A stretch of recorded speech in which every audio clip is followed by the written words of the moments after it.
Hello and good morning. I have a freshly pulled shot of Esperanzo. This is a single origin type of bean. Comes from a single place, that is Brazil. I don't know exactly where in Brazil, somewhere in Brazil.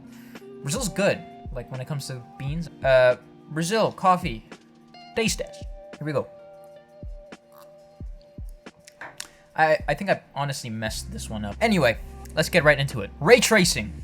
Who the cares? First and foremost, let me provide a brief description as to what ray tracing is. In short, ray tracing attempts to simulate the way light behaves in the real world in games and animated films as well, for that matter. But the main difference for games being that it's rendered in real time, whereas for animated films, it's pre-rendered. Like ray tracing can affect the following aspects, properties of light. That's reflections, shadows, and of course light emission. That includes like the glow of a candle to like the brightness of the bat signal, you know what I mean? So like it ranges from all of these things. Anyway, that's kind of the brief description of what ray tracing is. Full disclosure, I'm not technologically savvy. I'm not like the folks at Digital Foundry who really know this tech inside and out. I can't provide the same depth of information, but I feel like, you know, I think I know it well enough, at least on a surface level, to the point where I can just kind of express my opinions and thoughts about it. Let me take another shape here. I'll be looking at this question, you know, who cares about ray tracing, from two perspectives. The first perspective being how apparent are the differences between games that are ray traced versus games that aren't ray traced. And secondly, the second perspective, how does it affect the game development process? These are kind of the two perspectives that I'm going to be looking at this thing from. Firstly, to simulate the intricacies of anything in the real world, within a game or within an animated film or movie, it will certainly be computationally expensive. It'll take a lot of power from a computer to simulate real life elements. And this doesn't only apply to ray tracing, like light elements, but it also applies to animations, hair physics, cloth physics, etc. The computationally expensive aspect of ray tracing is even more true for video games, as it's being rendered in real time. So that's why like you have all these expensive graphics cards like the RTX 4090, which is like absolutely expensive. Like it's so absurdly expensive. Like what is it, like $1,500 US dollars, USD bucks? You can buy a whole laptop for that much money. $1,500 US dollars. You can buy an entire laptop that comes not just with a dedicated graphics card, but comes with obviously a processor, some like 16 gigs of RAM, and a good screen, relatively decent keyboard and all that. And like I said before, animated films and videos, while yes, it's still computationally expensive, it's pre-rendered. Not that that makes it any easier to compute for these things, but like you're not going to see an animated film running at like 2 FPS because the graphics card behind the cinema screen is not like it's not strong enough. You know what I mean? Like you're not going to find, like if you pull back the cinema curtains, if you pull back the cinema screen, you're not gonna find like 5 computers with RTX 4090s in them and an AMD Ryzen Threadripper CPUs in them. You know what I mean? Like it's pre-rendered, right? You send the file or whatever. I don't know how that shit works, to be completely honest with you. I digress. That's that. And going back to ray tracing as it is in video games, are the differences that apparent? And for this kind of question, I'm going to be featuring a couple of games, namely Cyberpunk 2077 and Metro Exodus, specifically the console editions of these games. And I'm choosing the console editions because, one, I play on console, so it's just easier for me to relate to it. Secondly, the console version of Cyberpunk 2077 with ray tracing on it's not any different from the performance mode. Like visually speaking, it looks very, very similar. The effect is quite minimal.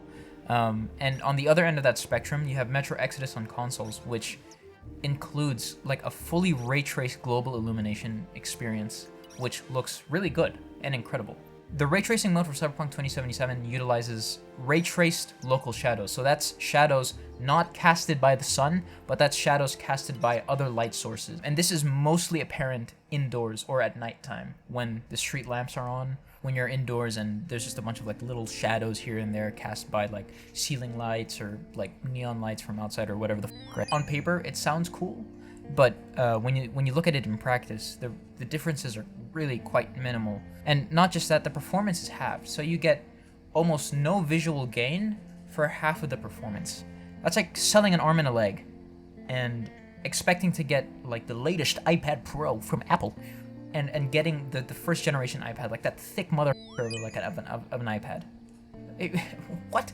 You know, like it doesn't really look good. I mean, the differences really are just quite minimal. It's not that impressive in terms of the way ray tracing has been implemented within the game. And you know, most players do agree that the differences are so minimal that the 60 FPS mode on consoles is just the way to go, because not only do you get better performance, but you don't really sacrifice any visual fidelity, right? If anything, your resolution increases, so there's that. It looks a little bit better there. On top of better performance, you get reduced input latency, and the game just looks smoother in general. Metro Exodus, on the other hand, on PC, this is a ray tracing only game. They rebuilt their engine. So I'm talking about specifically about Metro Exodus Enhanced Edition. They rebuilt their engine around ray tracing. So you can't play this game on a GPU without ray tracing capabilities, right? Meanwhile, on console, still, a lot of it is ray traced. There are some elements that rely on their screen space counterparts, specifically screen space reflections and ambient occlusion, which are a form of shadows, essentially, a form of shadowing. But like the screen space elements could use some form of ray tracing that I'm just not aware of. But anyhow, on console, what's ray traced is the global illumination, so that ranges from the majority of shadows to all the light sources, so that's the sun, the sky, that includes light sources indoors, and it all behaves realistically. It all behaves as you would expect in real life, and it looks incredible. And not only does this game have an incredible implementation of ray tracing, but the game also runs at 60 FPS at a relatively high resolution on both the Xbox Series X and the PS5. The game still runs at 60 FPS with all those ray tracing features enabled on the Xbox Series S as well, which is quite something, considering how small that fucking console is. Going back to Metro Exodus Enhanced Edition, the transformation from its original version in 2019 to its enhanced version in 2021 is really quite remarkable. It looks incredible. It looks so good. But here's a question, I guess, for people who don't really care too much about ray tracing, for the uninitiated, if you will, people who don't know about ray tracing. If the player had no idea that this game was revolutionary, so to speak, in its ray tracing implementation, would they even care if they found out? Like if they had a friend that went up to them and said, it's like, hey man, I'm really glad that you're playing Metro Exodus Enhanced Edition, but I just wanted to let you know that this game actually has an incredible implementation of ray tracing. And your friend's just like, oh, sick, what the is that? Like, I don't care, dude. They'll be like, yeah, it looks good, but that's it. I don't care about what ray tracing. What is that? You know what I mean? That kind of brings me to the game dev process. So let's say the player doesn't know about ray tracing. They don't care. Who does it benefit at that point? If the players don't really care and they don't really see the differences and they don't really see the benefits of it, who does it benefit in the end? According to Digital Foundry, which, by the way, shout out to Digital Foundry. Those guys are absolute legends when it comes to like game tech. They explain so well, and it's super in-depth, and it just all makes sense. According to Digital Foundry, with the way Metro Exodus Enhanced Edition's engine was rebuilt, lighting a scene became easier and simpler for the game artists, saving, quote, potentially hours of work. And not only does it save time, but results are more accurate than artists taking hours of their day to hand place like different lights here and there to make it look like it's being lit in real life, you know, like the way it would look in real life, right? It's like, let me place a spotlight right here and right here, and then it's not as accurate as just flicking on a switch, like a literal ray tracing switch, and it just makes everything work, and it's all accurate. To kind of just to wrap things up here, the ray tracing difference, when it's implemented well, is more than apparent, right? When you compare Cyberpunk 2077 on one end of the spectrum and its ray tracing implementation versus Metro Exodus on the other end of that spectrum with its ray tracing implementation, the differences are apparent. Another thing to note is the game dev process. You know, at least the light artist's job, the game dev process for them is much more efficient, right? Just flick on the ray tracing switch and it's good to go. I don't know if this is the case with other engines. That might be the case moving forward, especially if a lot of different game companies are starting to adopt Unreal Engine 5.